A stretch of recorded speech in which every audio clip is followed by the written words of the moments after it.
कहियो कैली ना शिव चर्चा।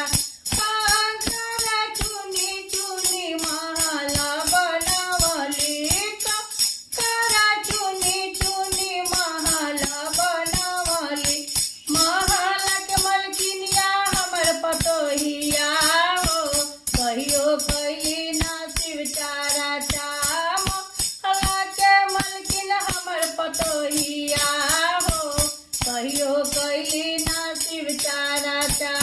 काम वे करने मनवा पागल भइले हो, कहियो कैली ना शिव चर्चा। पाई पाई जोर के हम बैंकवा में रखली, पाई पाई जोर के हम बैंकवा में रखली। बैंकवा के मालिक हमर बेटावा हो, कहियो कैली ना शिव चर्चा। कमावे करने मनवा पागल भइले हो, कहियो कैली ना शिव चर्चा। लुगारी पहिर चुंदरी बक्सा में रखली, लुगारी पहिर चुंदरी बक्सा में रखली। बक्सा के मलकिनिया हमर बेटिया हो, कहियो कैली ना शिव चर्चा। कमावे करने मनवा पागल भइले हो, कहियो कैली ना शिव चर्चा।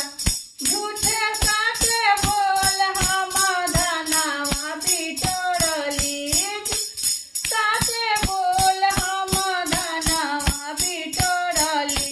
धनवा के मालिक हमर पुरुखवा हो, कहियो कैली ना शिव चर्चा। कमावे करने मनवा पागल भइले हो, कहियो कैली ना शिव चर्चा। अंत समैया जब छूटले परनवा, अंत समैया जब छूटले परनवा। कोई ना जाले हमरा संगवा हो, कहियो कैली ना शिव चर्चा। सब धन रह गइले इहाई हो, कहियो कैली ना शिव चर्चा।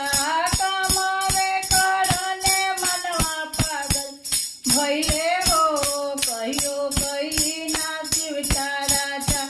पहिला में दया मांगब दोसरा में चर्चा, पहिला में दया मांगब दोसरा में चर्चा। तीसरा में नमन परनवा हो, कहियो कैली ना शिव चर्चा।